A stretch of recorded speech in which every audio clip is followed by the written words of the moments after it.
There's a certain kind of movie that only gets made in one specific window of time. The kind where a studio looks at an old title, sees money waiting to be unlocked, and decides to throw everything at it. Not just a budget. A whole bet. And the story behind how this particular late 90s space blockbuster got made, and why it never became what it was supposed to be, is stranger than most people realize. It starts with strategy, not nostalgia. The studio was not sitting around thinking fondly about a black and white TV show. It was looking at a recognizable property and calculating how much runway the name alone could give them. A spacefaring family. A treacherous villain. A robot burned into pop culture memory. You do not have to explain any of that. The audience already has the skeleton loaded in before the lights go down.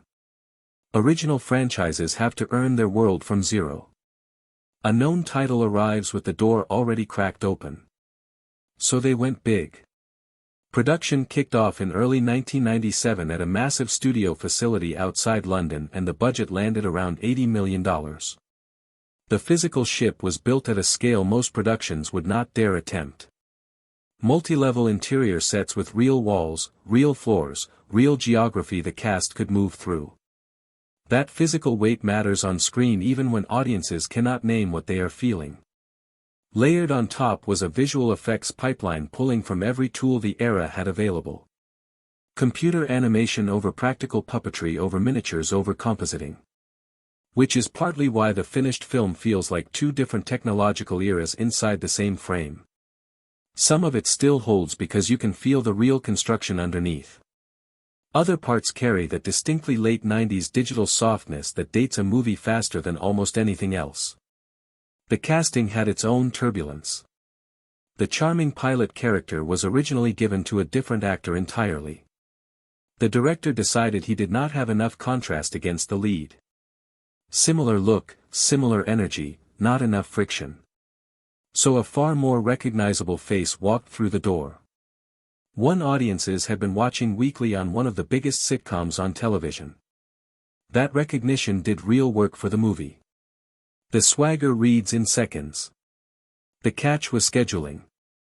The new addition was still locked into his TV commitment across the Atlantic, which meant the production had to work around his availability. There was even a contingency built into one sequence where a helmet covered the character's face in case a stand-in was needed. It never came to that. He made the transatlantic trips himself. But the fact that the plan existed says a lot about the tightrope the production was walking. The villain is where the film finds its actual pulse. The actor playing the scheming antagonist was only recently sober when filming began. That is not a small detail. Every early call time, every hour in the makeup chair, every day on a loud studio floor was also a personal endurance test. The prosthetic and makeup work alone ran 8 to 12 hours before cameras even rolled. He was not just performing. He was proving something. And you can feel it. There is a specific desperation underneath the charm, a quality that makes the character feel genuinely corroded rather than theatrically evil. The movie is sharper for it. The production reached back to honor the original series by bringing several legacy cast members on screen. What it did not get was the blessing of the two people most central to the original mythology. The actor who defined the villain role for years refused any involvement. His position was firm. There was only one version of that character and he was it. No personal outreach from the director changed that.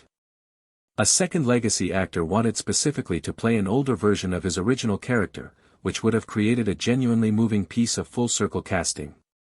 The studio was not interested in that much continuity. When he did not get the one role that meant something to him, he passed entirely. So the nostalgia the remake received was the surface kind. Familiar faces in brief appearances. Never the deeper stamp from the names the mythology was actually built around. The robot got one crucial thing right. The body was redesigned completely. Bigger, more angular, built for blockbuster aesthetics. But for the voice, the production went back to the source and brought the original voice actor back. That single choice did more connective tissue work than almost anything else in the film. You could change every visual element. You could push the whole world into a darker tone. But the moment that familiar sound came out of the redesigned machine, something clicked. The body said blockbuster. The voice said this is still the same character underneath all that new chrome. That is the part that makes the whole story sting. It did not collapse. It did not embarrass anyone. It just gave the studio one strong weekend and then retreated. And all those plans, the sequel, the expanded universe, the animated version, everything got stranded there. But something else happened too. For a generation of younger viewers who caught it at the right age, none of the critical reception mattered. The giant ship, the collapsing helmets, the heavy metal robot, the villain chewing through every scene he was given. That late 90s belief that if you built the galaxy large enough the franchise would follow naturally. It did not. But the memory did. And sometimes that turns out to be the more durable thing. A significant amount of footage never reached the final cut. The small creature companion was originally planned to appear fully grown later in the story. A complete animatronic was built for this through a renowned creature effects company, meaning real money was spent on something audiences never saw. There was also a filmed moment functioning essentially as a sequel tease that got dropped once franchise confidence started cooling. The time distortion sequence in the finished film plays as a contained set piece, but earlier versions pushed towards something far stranger with multiple portals leading to different environments. A lot of that got pulled back.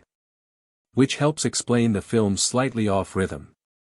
It is not just big. It is a trimmed version of something trying to be considerably weirder. When the film opened it did something remarkable. It ended a 15-week consecutive run at number 1 by the biggest movie in the world at that moment. For one weekend everything looked like a win. Then the drop came. Worldwide it pulled in around $136 million, which sounds solid until you place it next to the budget, the marketing spend, and the franchise architecture the studio had already started drawing up. The cast had multi-picture options written in. A sequel was taking shape around the family arriving at their destination only to discover the timeline had twisted and they were late arrivals to a colony they were originally meant to create. There were plans for a live-action television series and an animated show. The studio wanted a full sci-fi property, movies, television, merchandising, the whole machine. All of it stalled in the gap between a respectable opening and the kind of sustained hit that keeps a studio building.